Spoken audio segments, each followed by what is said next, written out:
Hi everyone, Saraswati group of colleges के digital classes में आपका स्वागत है। मैं दीपिका यादव आपको लेके चल रही हूँ बीकॉम थर्ड ईयर के ग्रुप डी के पेपर सेकेंड यानी एडवर्टाइजिंग एंड सेल्स प्रमोशन, विज्ञापन एंड विक्रय संवर्धन के chapter number 2 communication process. First part में मैंने बताया था कि what is communication and components of communication and process of communication. Next हमको पढ़ना है मॉडल ऑफ कम्युनिकेशन, संप्रेषण के प्रतिमान। आज हम जानेंगे विभिन्न संप्रेषण के प्रतिमानों के बारे में। सबसे पहले मैं आपको बताना चाहती हूँ कि संप्रेषण मानव विकास के साथ साथ संप्रेषण प्रणाली में भी, संचार प्रणाली में भी बदलाव आया। जैसे जैसे ह्यूमन डेवलपमेंट होता गया वैसे वैसे कम्युनिकेशन मॉडल चेंज होते गए। सबसे पहले अरस्तु का एक संप्रेषण मॉडल है। अरस्तु ने ये संप्रेषण मॉडल प्रस्तुत किया था। उन्होंने बताया था अपने संप्रेषण मॉडल में कि एक स्पीकर होता है। स्पीकर यानी एडवर्टाइजमेंट में speaker in the sense advertiser, जो एडवर्टाइजमेंट देता है, जो एडवर्टाइजमेंट करा रहा होता है। स्पीकर यानी एडवर्टाइजमेंट।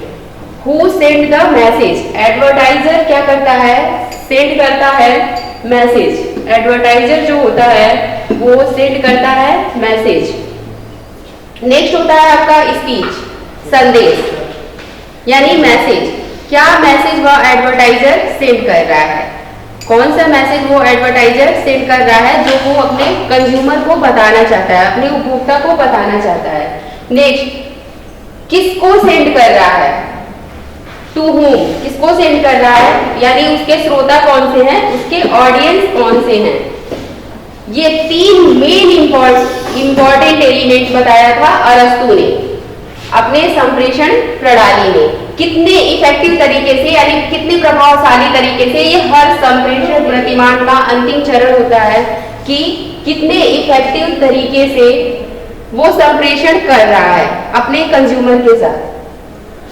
इन्होंने बताया, अरस्तु ने बताया कि एक सीधी रेखा में, एक सीधी लाइन में चलना, यानी संप्रेषण प्रक्रिया का अर्थ है एक सीधी लाइन में चलना। बट जैसे जैसे समय बढ़ता गया, समय बीतता गया, वैसे वैसे नए नए मॉडल आते गए संप्रेषण के।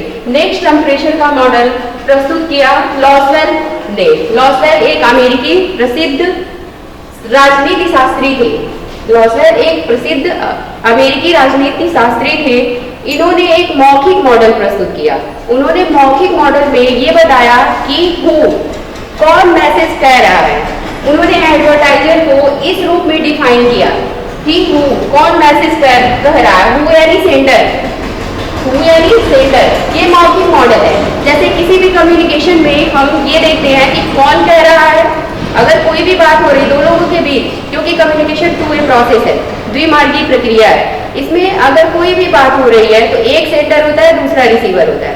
तो सेंडर वो होता है जो मैसेज कह रहा होता है, यानी हु, कौन कह रहा है। उसमें हम ये देख सकते हैं कौन कह रहा है और उनके बीच मैसेज होता है। एक संदेश जरूर होना चाहिए उनको बातचीत करने के लिए या अपने विचारों का आदान प्रदान करने के लिए। और दूसरा चीज होना चाहिए मैसेज, क्या कह रहा है। मैसेज, बिना मैसेज के तो वो बातचीत नहीं कर सकते।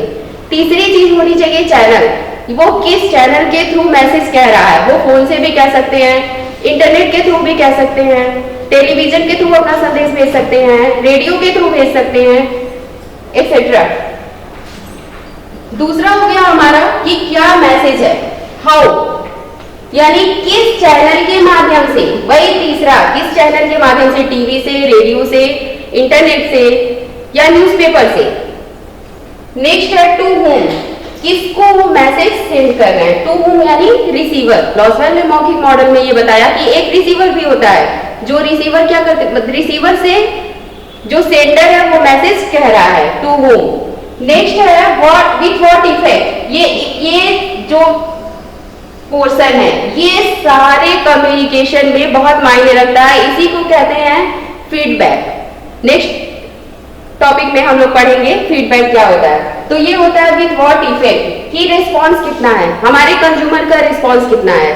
एडवर्टाइजर तब तक संतुष्ट नहीं होता जब तक उसके कंज्यूमर जो रिसीवर होते हैं वो रिसीवर उसको फीडबैक ना दे दें, उसके एडवर्टाइजमेंट की प्रतिपुष्टि ना कर दें कि वो एडवर्टाइजमेंट सही है।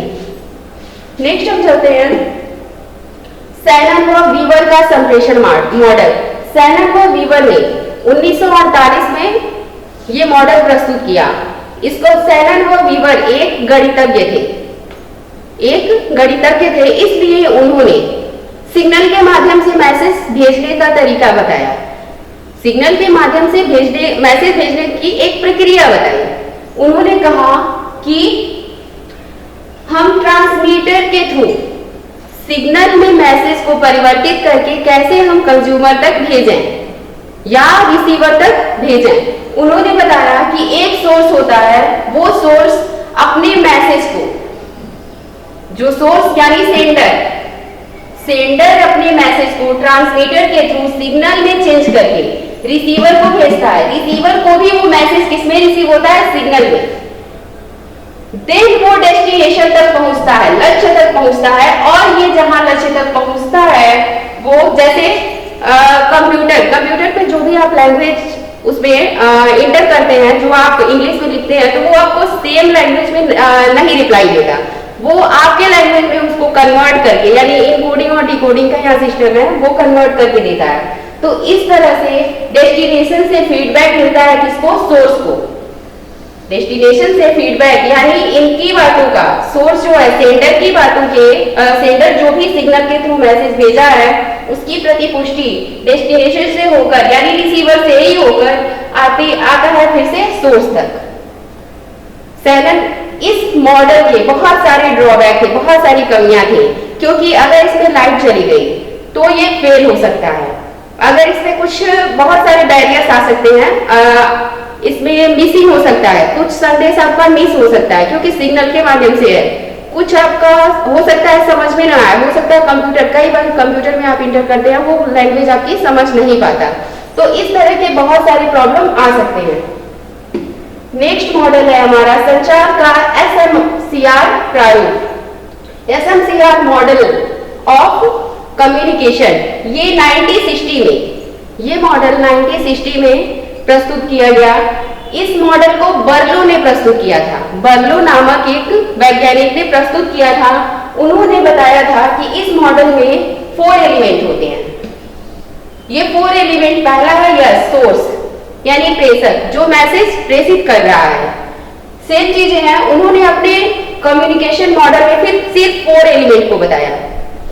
जैसा कि आपने इसके पहले वीडियो में देखा था कि जो कम्युनिकेशन के मेन एलिमेंट होते हैं वो 5 होते हैं। एक होता है सेंडर, दूसरा होता है मैसेज, तीसरा होता है चैनल और चौथा होता है रिसीवर और पांचवा फीडबैक। ये 5 मेन इंपॉर्टेंट एलिमेंट होते हैं, इनका होना हर एक कम्युनिकेशन में जरूरी होता है, ये इसेंशियल एलिमेंट होते हैं। तो इसी तरह SMCR मॉडल में उन्होंने बताया सोर्स यानी प्रेषक यानी एडवर्टाइजर, जो एडवर्टाइजमेंट दे रहा है। एडवर्टाइजिंग एजेंसी हो सकता है या प्रोड्यूसर हो सकता है, वो किसी माध्यम से एडवर्टाइजमेंट देता है।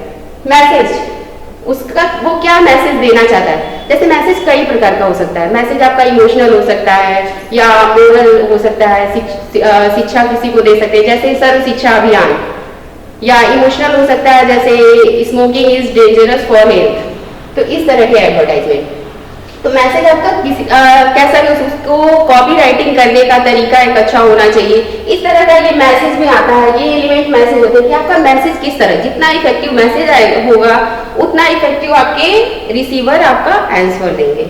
नेक्स्ट है आपका चैनल, माध्यम। जो माध्यम होता है वो माध्यम एडवर्टाइजर सिलेक्ट करता है, अपने बजट के अकॉर्डिंग सिलेक्ट करेगा कि हमारा बजट कितना है, या जिस तरह का प्रोडक्ट है, जिस तरह के कंज्यूमर है। अगर उसके कंज्यूमर रूरल एरिया से हैं, अगर वो कंज्यूमर अनपढ़ टाइप के, इलिटरेट टाइप के, तो वो न्यूज़पेपर में कभी ऐड नहीं देगा, वो यूज करेगा टेलीविजन का, क्योंकि उसमें बोलकर और दिखाकर अच्छे से उन लोगों को बता पाएगा, उन कंज्यूमर को अपने प्रोडक्ट के बारे में नॉलेज दे पाएगा। नेक्स्ट है हमारा रिसीवर, जो प्रापक होता है। रिसीवर होता है जो प्रापक, जिसको मैसेज मिलता है। इन्होंने SMCR मॉडल में इन्होंने 4 एलिमेंट बताया था।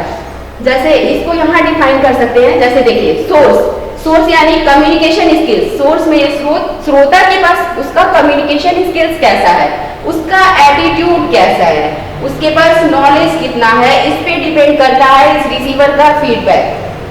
सोशल सिस्टम क्या है, कल्चर क्या है, जो एडवर्टाइजर है उसकी सारी क्वालिटी, उसके सारे उसके सारे पर्सनल स्किल्स क्या क्या है, तो ये इस पे डिपेंड करता है सोर्स। नेक्स्ट है मैसेज, मैसेज कैसा होना चाहिए, उसका कंटेंट कैसा होना चाहिए, एलिमेंट उसमें क्या होने चाहिए, जैसा कि मैंने पहले बताया आपको, ट्रीटमेंट स्ट्रक्चर कैसा कॉपीराइटिंग करेंगे, किस तरह से करेंगे, कोड क्या होगा उसका। नेक्स्ट है आपका चैनल, चैनल जो होगा, आप चैनल यानी टीवी रेडियो यूज करेंगे यानी हियरिंग, सुनने वाला चैनल आपको चाहिए चूज करना है, या दिखाने वाला यानी टेलीविजन, टचिंग यानी छूकर देखने वाला, या स्मेलिंग या उसको महक के पता करने वाला। कई सारे ऐसे प्रोडक्ट आते हैं जिनको हम स्मेल करके फिर लेते, जैसे फ्लावर्स का एडवर्टाइजमेंट करना है। नेक्स्ट है टेस्टिंग, टेस्ट के माध्यम से कई सारे ऐसे प्रोडक्ट हैं जिनको सबसे पहले अगर प्रोडक्शन होता है तो उसको हम सैंपल के रूप में देते, फ्री सैंपल देते हैं कि पहले यूज कीजिए, फिर आप बताइए कि पहले उसका यूज कीजिए यानी टेस्ट कीजिए, फिर आप बताइए कि उसका फीडबैक क्या है। नेक्स्ट है आपका रिसीवर के पास भी ये सारी चीजें होनी चाहिए, उसी के अकॉर्डिंग वो क्या करेगा, फीडबैक देगा, उसी एटीट्यूड के अकॉर्डिंग। उसकी देखिए कल्चर बहुत मायने रखता है, एटीट्यूड, कल्चर, नॉलेज बहुत मायने रखता है। अगर मैं आपसे कोई क्वेश्चन पूछ रही हूँ और मुझे उस बात की नॉलेज है, आपको नॉलेज नहीं है, तो ये नॉलेज यहाँ पे प्रभावित होगा, ये नॉलेज, क्योंकि उस अकॉर्डिंग आप मुझे फीडबैक नहीं दे पाएंगे।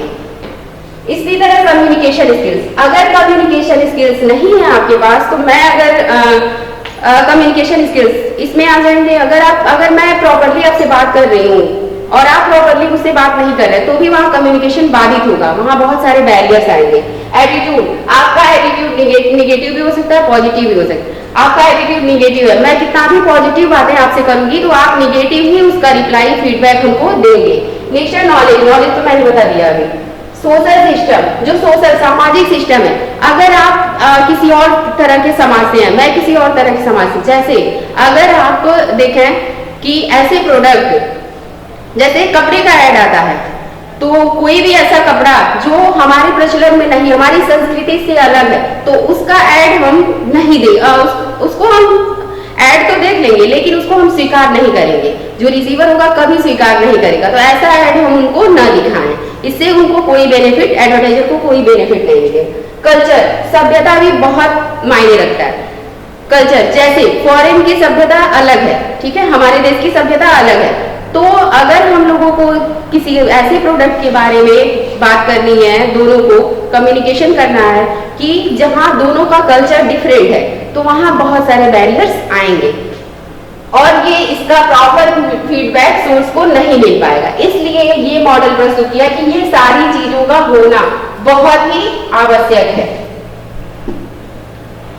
नेक्स्ट, विज्ञापन में सफल संदेशवाहन के लक्षण। अगर इफेक्टिव कम्युनिकेशन बनाना है, एडवर्टाइजमेंट में इफेक्टिव कम्युनिकेशन बनाना है, तो आपको 7 C's का यूज करना होगा। 7 C's यानी 7 C's जो इफेक्टिव कम्युनिकेशन बनाते हैं, यानी आपके मैसेज में स्पष्टता होनी चाहिए, क्लैरिटी होनी चाहिए, कंप्लीटनेस होनी चाहिए। जैसे आपको यहाँ देख सकते हैं, ललित श्रोताओं तक पहुंच, जिन श्रोता तक, ललित श्रोता का मतलब जिन टारगेटेड ऑडियंस, जो हमारे टारगेट ऑडियंस हैं, जिनको हमको उस प्रोडक्ट का एडवर्टाइजमेंट दिखाना है, उनके तक पहुंच हमारा होना चाहिए।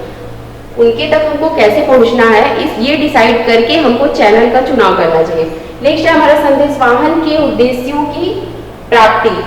जो संदेशवाहन है उसके उद्देश्यों की प्राप्ति, यानी हमको इसको भी ध्यान में रखकर एडवर्टाइजमेंट देना होगा कि हम इस चैनल के थ्रू करें कि जिससे हमारा जो उद्देश्य है, हम जिस कंज्यूमर तक मैसेज को पहुंचाना चाहते हैं वहां तक आसानी से मैसेज पहुंच जाए, यानी हमारा उद्देश्य पूरा हो। नेक्स्ट है आकर्षक रूपरेखा, यानी जो कॉपी राइटिंग है वो बहुत अट्रैक्टिव होना चाहिए। जो कॉपी राइटिंग है, जो मैसेज लिखने का तरीका है वो बहुत अट्रैक्टिव होना चाहिए, जिससे कस्टमर हमारी तरफ आकर्षित, हमारे प्रोडक्ट की तरफ आकर्षित हो। नेक्स्ट है स्पष्ट, संक्षिप्त एवं परिपूर्ण, यही चीज, क्लैरिटी होनी चाहिए, कंसाइजनेस होनी चाहिए और कंप्लीटनेस होनी चाहिए। ये 7 C's में आते हैं कि स्पष्टता होनी चाहिए उसमें और संक्षिप्त होना चाहिए, हमेशा विज्ञापन संक्षिप्त होना चाहिए क्योंकि बड़ा विज्ञापन कोई देखता नहीं। परिपूर्ण और पूर्ण होना चाहिए, छोटा होना चाहिए लेकिन पूर्ण होना चाहिए, जो आप कहना चाहते हैं वो आप कस्टमर से आसानी से कह दें। नेक्स्ट शिष्टता का परिचय, यानी कर्टसी उसमें होनी चाहिए, नम्रता होनी चाहिए, शिष्टता होनी चाहिए। आप किसी को डांट कर अगर आप कुछ या धमका कर अपना प्रोडक्ट बेचना चाहते हैं ऐसा आप नहीं कर सकते, ये इलीगल है और ऐसा करने का अधिकार आपको नहीं है। नेक्स्ट है सहयोग, और सहयोग की भावना होनी चाहिए कि अगर आपको ये प्रोडक्ट खराब लगता है, इस तरह का एडवर्टाइजमेंट है कि अगर आपको ये प्रोडक्ट खराब लगता है या कोई शिकायत मिलती है तो आप वापस कर सकते हैं। नेक्स्ट है संदेश वाहन में निरंतरता और कंटिन्यूटी होनी चाहिए, ऐसा नहीं कि आप एडवर्टाइजमेंट एक बार दे के फिर भूल गए, एडवर्टाइजमेंट दिया ही नहीं, इससे कस्टमर पे बुरा इफेक्ट पड़ेगा। नेक्स्ट हम इससे क्वेश्चन क्या क्या होते हैं, explain any two model of communication, आप कोई भी एक मॉडल कोई भी 2 मॉडल प्रस्तुत कर सकते हैं। जैसे देखिए evaluate the different model of communication process, जो भी आप डिफरेंट मॉडल, जितने भी मॉडल आपको 4, 5 जितने भी याद है आप उसको कितने शब्दों में आपका क्वेश्चन है उसके अकॉर्डिंग आप यहाँ आंसर लिख सकते हैं। Next explain about following model, Shannon Weaver model and Murphy model, आप इनको प्रस्तुत कर सकते हैं। Thank you.